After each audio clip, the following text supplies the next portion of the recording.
O testamento de José, o 11º filho de Jacó. A história bíblica conta que Jacó teve 12 filhos, e cada um deles possui um testamento pseudepígrafo, escritos provavelmente após o século I da era cristã, e são conhecidos como os testamentos dos 12 patriarcas. Aqui no canal você poderá ter acesso a todos eles. Confira. Acompanhe agora o testamento de José. Essas são as palavras do testamento de José. Quando ele estava no seu leito de morte, convocou seus filhos e seus irmãos, e falou: Meus irmãos e meus filhos, ouçam as palavras de José, o bem-amado de Israel. Escutem, meus filhos, ao seu pai José. Em minha vida, eu vi a inveja e a morte, porém nunca me afastei da verdade do Senhor. Estes meus irmãos me odiavam. Em contrapartida, o Senhor me amava. Eles intencionaram me matar, mas o Deus do meu pai me protegeu. Me atiraram numa cisterna, mas o Altíssimo me tirou de lá. Fui vendido como escravo. O Senhor, porém, me deu a liberdade. Fui preso, mas a mão forte do Senhor me amparou. Fui castigado pela fome, mas o próprio Senhor me alimentou. Estive só e Deus ofereceu-me consolo. Estive doente e o Altíssimo visitou-me. Estive no cárcere e Deus me mostrou sua benevolência. Fui algemado e ele me libertou. Fui caluniado e ele esteve do meu lado. Fui invejado pelos meus companheiros de prisão e ele me fortaleceu. Então, o cozinheiro mor do faraó me confiou cuidar de sua casa, e lutei contra uma mulher despudorada, que me pressionava para pecar com ela, mas o Deus de Israel, meu pai, me livrou dos ardores do fogo da paixão. Fui lançado ao calabouço, onde me bateram e me humilharam, mas Deus fez com que o guarda da prisão fosse bondoso para comigo. O Senhor não abandona aqueles que o temem, seja na escuridão, seja nas algemas, seja na aflição ou seja na necessidade. Deus não se envergonha do homem, não é hesitante como os humanos, e muito menos fraco como um nascido na terra. Em toda parte ele está presente, consola de muitas maneiras, mesmo quando se afasta por algum tempo, para pôr uma alma à prova, e ele me provou em 10 diferentes tentações. Em todas elas fui perseverante. A perseverança é uma força admirável, igualmente a paciência que produz grande benefício. Quantas vezes aquela egípcia me ameaçou de morte? Quantas vezes ela mandava me chamar e me infligia castigos e ameaças quando eu me recusava a satisfazer a sua vontade. Depois ela me dizia: Você será meu senhor, e tudo o que é meu será seu, somente se deite comigo, você será como nosso líder. Eu, porém, pensava nas palavras do meu pai Jacó, me recolhia no quarto e rezava a Deus. Durante aqueles 7 anos, eu pratiquei o jejum, e no entanto aparecia aos egípcios como se estivesse vivendo em comilança. Pois todos os que jejuam por amor de Deus apresentam uma face radiante. Me davam vinho para beber, mas eu não bebia. E por 3 dias dei minha comida aos pobres e aos doentes. Me levantava cedo todas as manhãs para orar ao Senhor e deplorava a egípcia de Mênfis, pois ela me assediava constantemente. Com a desculpa de uma visita, me procurava de noite. No começo ela tinha por mim uma atitude maternal, me tomando como um filho, pois ela não tinha nenhum. Sem ver suas más intenções para comigo, eu até rezei por ela ao Senhor. Então ela concebeu de seu marido e deu à luz um filho. Mas ela continuou a me abraçar demoradamente como a um filho, e ainda eu não suspeitava das suas verdadeiras intenções. Por fim, procurou me excitar para a luxúria. Quando percebi isso, fiquei perturbado de morte. Quando ela se afastou, gritou minha consciência e caí em mim, e lamentei o ocorrido durante muitos dias. Assim pude perceber o seu ardil e sua fraude. Procurei esclarecê-la sobre as palavras do Altíssimo, tentando fazê-la desistir do seu desejo pecaminoso.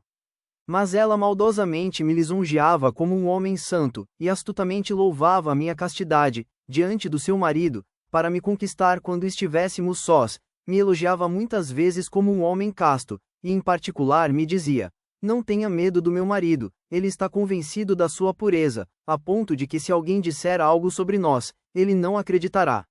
Em decorrência disso, passei a dormir no chão frio, rezando a Deus que me protegesse das intrigas daquela mulher. Ela, porém, vendo que nada conseguia, me procurou mais uma vez, agora com a desculpa de aprender a palavra de Deus e ser por mim instruída. Me dizia: Se quer que eu abandone os ídolos, então vem para o meu lado. Depois eu convencerei também o meu marido para que se afaste dos falsos deuses, e adotaremos a lei do teu Deus. Eu respondi: O Senhor não quer que aqueles que o temem se comportem de forma impura. Igualmente, o adultério não é do seu agrado, principalmente em se tratando daqueles que o invocam com um coração puro e com uma boca sem mancha. Depois que eu disse isso, ela ficou algum tempo me olhando em silêncio, mas em seguida, fez novas exigências para que eu satisfizesse o seu desejo. Mas escapei. Então jejuei e rezei mais ainda, para que o Senhor me livrasse de vez dos seus laços. Em outra ocasião, voltou a me falar: se você não quer o adultério, então eu envenenarei o meu marido, e depois me casarei contigo segundo a sua lei. Ao ouvir isso, rasguei as minhas vestes e exclamei: mulher, que loucura é essa? Não tem temor a Deus. Não cometa esse ato criminoso, para não cair em completa ruína. Vou denunciar todas as tuas más intenções ao teu marido.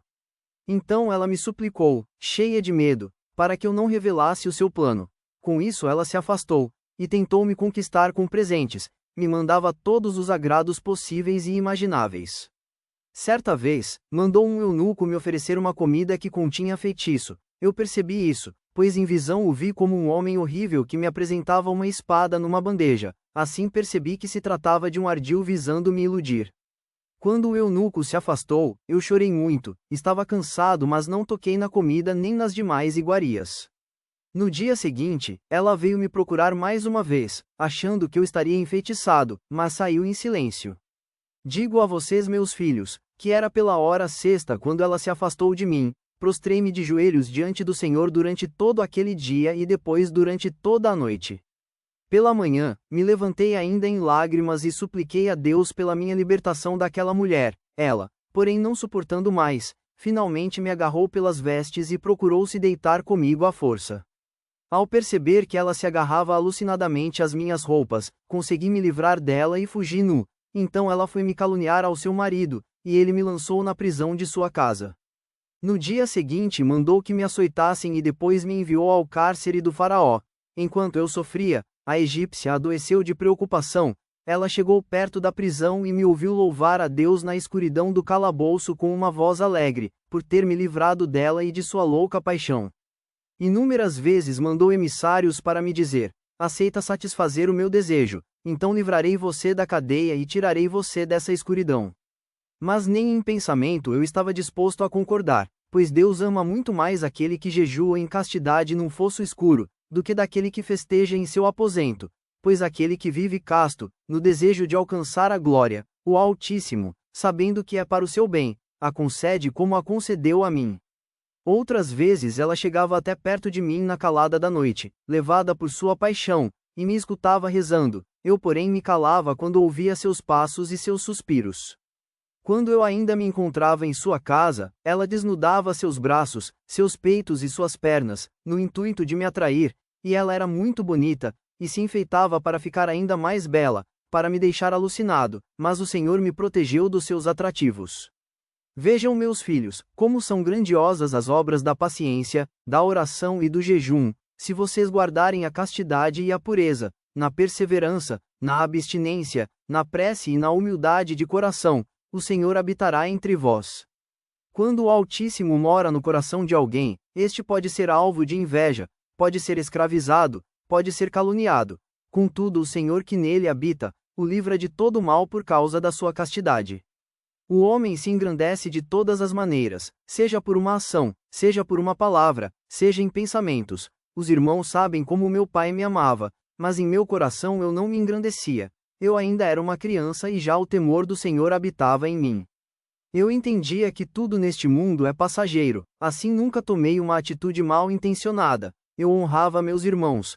Quando fui vendido, conservei essa consideração para com eles e não disse aos ismaelitas que eu era filho de Jacó, um homem grande e poderoso.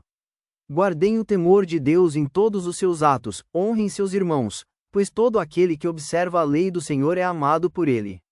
Quando cheguei junto aos comerciantes, acompanhado daqueles ismaelitas, eles me perguntaram: você é um escravo? Respondi que sim, que eu era um escravo da casa, só para não envergonhar meus irmãos. Então disse o mais velho deles: a tua aparência te contradiz, não é nenhum escravo. Mas eu insisti que era um escravo, e chegando ao Egito, eles discutiram de novo a meu respeito: quem me compraria por dinheiro? E decidiram que eu ficaria sob a guarda do seu comerciante, no Egito, até eles voltarem da próxima vez com mais mercadorias.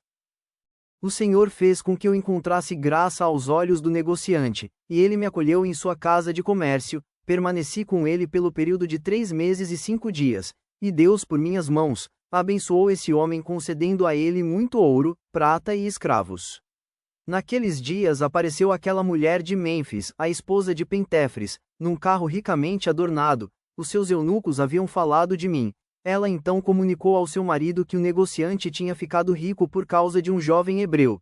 Disseram também que eu havia sido raptado em Canaã, que ele devia fazer justiça em meu favor e me colocar para cuidar de sua casa. Assim o Deus dos hebreus abençoaria também a ele, pois sobre ele viria a bênção do alto. Então Pentéfris acreditou nas palavras da sua mulher e ordenou ao comerciante que apresentasse o rapaz dizendo: ouvi dizer que você roubou gente da terra de Canaã, para vendê-los como escravos. O negociante se atirou aos pés dele, suplicando em lamentos: clemência, Senhor, não sei do que o Senhor está falando. Perguntou Pentéfris: de onde vem este escravo hebreu? Ele respondeu: ele foi confiado a mim pelos ismaelitas, e eu o devolverei quando eles retornarem. Pentéfris não acreditou no que ele disse e ordenou que fosse despido e açoitado. O negociante, porém, sustentou o que havia dito, mesmo debaixo de açoites. Disse então Pentéfris: me tragam o jovem hebreu, e fui levado à sua presença. Diante dele me inclinei, pois ele era o terceiro governador dignitário do faraó.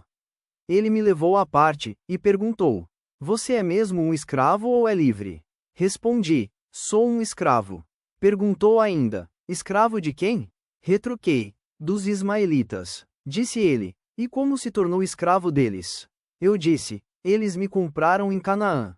Ele falou: você está mentindo, e mandou que me despissem e me açoitassem. E a mulher de Mênfis me espiava pela porta, no momento em que eu estava nu e era açoitado, mandou então dizer ao seu marido: é injusta a sua sentença, castigas um homem livre que foi roubado, como se ele tivesse cometido um crime. Mas assim como o negociante, mantive minhas palavras a despeito das chicotadas, então ele mandou que eu fosse levado à prisão, até que voltassem àquela terra os ismaelitas donos do escravo. Disse então sua mulher: por que mantens na cadeia esse jovem nobre? Ele deveria ser libertado e ser servido. Na verdade, ela já me olhava com desejos pecaminosos, mas disso eu nada sabia. Então ele disse: no Egito não é permitido subtrair algo de alguém, antes da apresentação das provas. Disse isso em relação a mim e ao comerciante, e assim tive de permanecer na cadeia. Passou 24 dias, e os ismaelitas retornaram. Eles souberam de minha história em Canaã, que por lá todos andavam em grande tristeza por minha causa. Me disseram então: por que mentiste para nós dizendo que não eras um escravo? Soubemos agora que você é filho de um homem poderoso em Canaã, e teu pai está sofrendo muito, vestido de saco e coberto de cinzas. Então senti vontade de chorar amargamente, mas me contive, para não atrair a vergonha sobre os meus irmãos, e disse: não sei nada disso, só sei que sou um escravo.